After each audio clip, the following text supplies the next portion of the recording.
You're listening to the Home Improvement Report podcast, episode number 41. Remodeling projects with no set budget. What?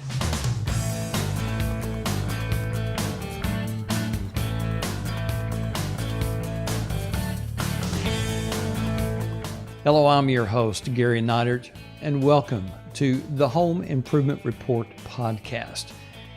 In this episode, I want to talk about homeowners starting a renovation project without a set budget. So, you might ask your clients, so how's that no set budget working on your remodel project?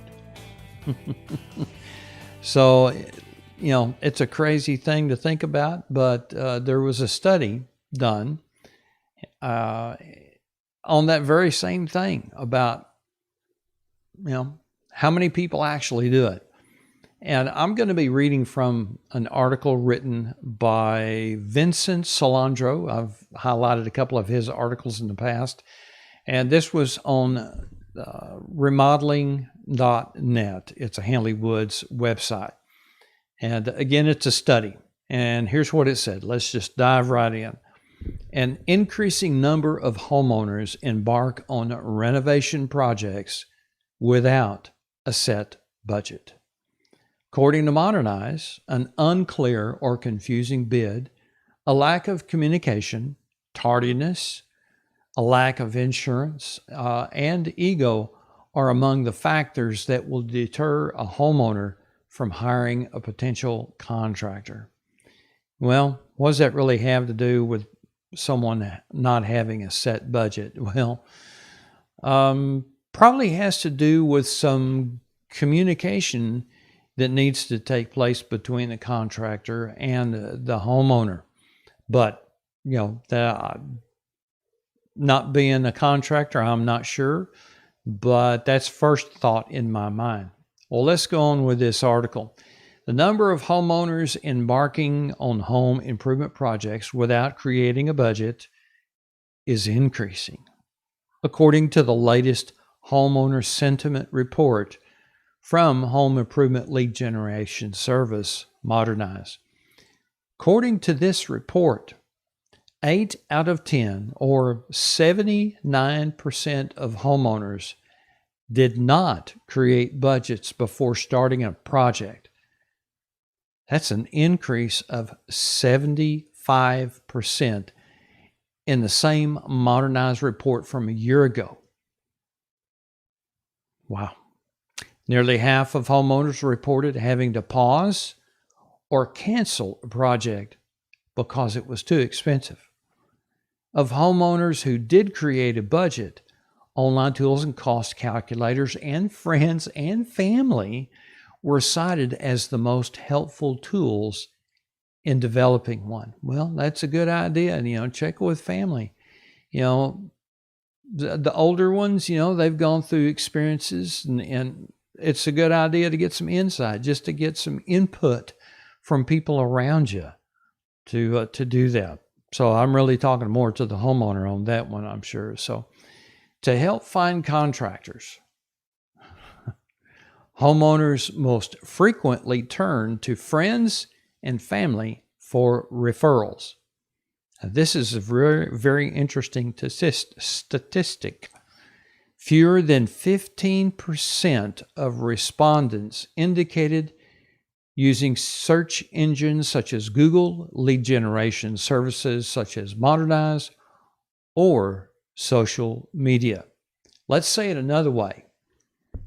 85% of the respondents did not use Google, lead generation services, or social media. So how's that sound? 15% of the people that they asked did not. 15% of the people used those services, Google, online, whatever. So what's that saying about your advertising dollar that you're spending on Google, those lead generation services and social media? How effective is it? Or ineffective is it? It's a good question. You need to ask that. Now, am I saying not to advertise there? No, that's not what I'm saying. But you got to find out what's working best. And oftentimes you'll have to use multiple sources to get leads from. Have several things working for you at one time. For the fishermen, you ever fished on a trot line? So you've got this line out in the water with several hooks attached to it, and you go out and you check your trot line. And there'll be, maybe the trot line's full. Maybe there's only 3 or 4 on the trot line. But that's faster than going out and casting or putting your lure in the water and catching one fish at a time. Using multiple sources of leads, that's going to help you out. You just got to find out what the best source of leads is for you. Let's go on here. About 1/3 of homeowners planning improvement projects will compare quotes from 3 different contractors. Well, we already knew that. Beyond price, homeowners said expertise, online ratings and reviews, and references were the most important factors for contractor selection, according to Modernize. Homeowners said an unclear or confusing bid or a lack of communication was the biggest turnoff for potential contractors during the sales process. Tardiness, lack of insurance, and ego were also negative factors that would likely deter homeowners from hiring contractors. Well, where do you fit in that bunch? Are you actively working to improve in those particular areas, or is that a list of improvements that you need to make with your business, with you personally? Everybody has areas of improvement that need to take place. Everyone.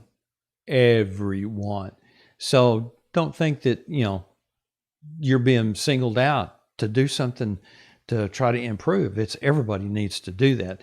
Incremental improvements. I saw a meme earlier today. If you improve 1% every day, at the end of the year, you will have improved 365%. So it doesn't take much to try to improve in our business, improve personally, and so on. Just 1% a day, 1% a week. So anyway, that's kind of a side note. Let's get on here. This is the last paragraph of this. Modernize's homeowner sentiment report is available in a downloadable ebook. It reflects the responses of more than 26,000 homeowners looking to complete a solar, roofing, window, or air conditioning project. Modernize fielded the survey between November 2019 and April 2020, which that way it includes some of the COVID pandemic time period, March and April. So that'll give a little glimpse into what it is. So I'm curious to know, how much have you encountered of homeowners not having a budget, not having a set budget? They just say, "Oh, hey, I like what you're doing. Let's just go for it." Who cares about the budget? Or are they budget conscious? Are they willing to sit down and look at a budget? It's hard to say. Call me. Let me know what your thoughts are on this. I'd like to be able to record what you have to say and use this in the podcast, because what you have to say is important. It's interesting, I think, to find out what everybody's doing. I'd like to find out what's working for you, what's not working for you. So let me know on that. Well, what's coming up next on the Home Improvement Report? Well, I have an episode that I'll be doing here probably within the next week or two that talks about the confidence level that consumers have in contractors. And it's not pretty. Now, I know there's a lot of contractors out there that are very good at what they do. They have a great business. They have great customer service. They provide a great product. I'm not talking about those guys. And unfortunately, it's one bad apple spoils the whole bunch. You remember, you've heard that saying before, or one kid gets the whole class in trouble. One kid, you're acting out and all of a sudden the whole class suffers for that. This is kind of what's going on here, I think. But it's a good idea to try to help every contractor that to improve what they're doing. And that just helps everybody overall. So anyway, that's one of the things coming up. I'm still trying to pin down Alex Guthrie to do another episode with him. He's been real busy on his projects. He's got some video projects going on. He still has his podcast going on. But I still want to try to get with him just to see what he's thinking these days. So like I say, there's a lot coming up. But as far as I'm constantly searching for new information in the home improvement industry that consumers and contractors alike will enjoy.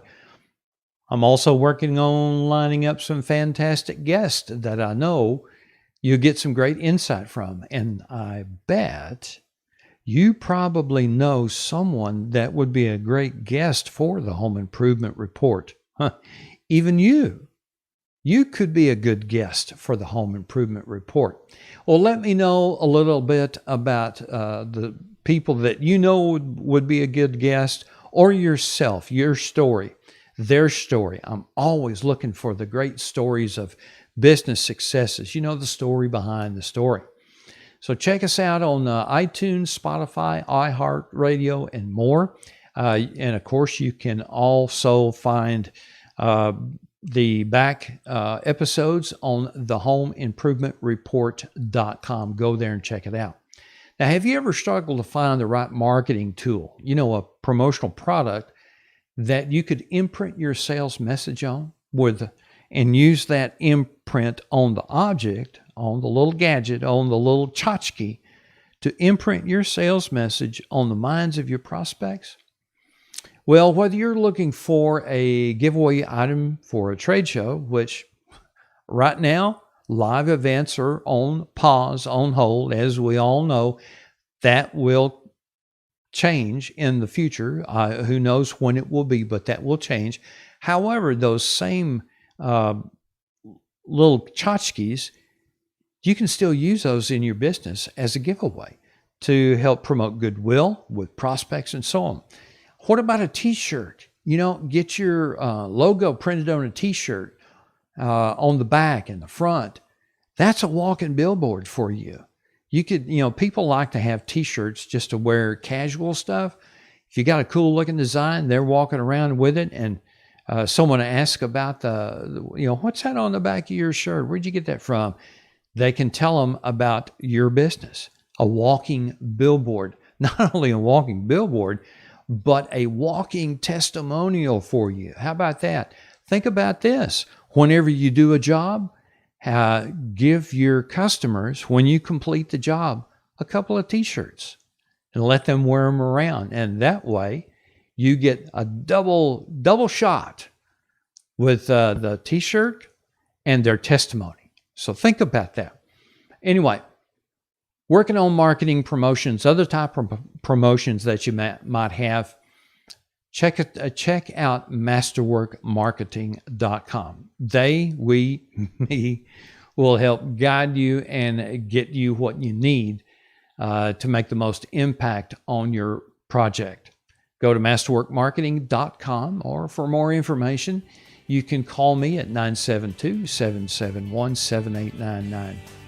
Now, contact me if you have questions regarding today's podcast, or if you'd like more information on masterworkmarketing.com. I'm Gary Neidert, and you've just experienced the Home Improvement Report podcast. Call me 972-771-7899. Thanks for watching, and thanks for listening.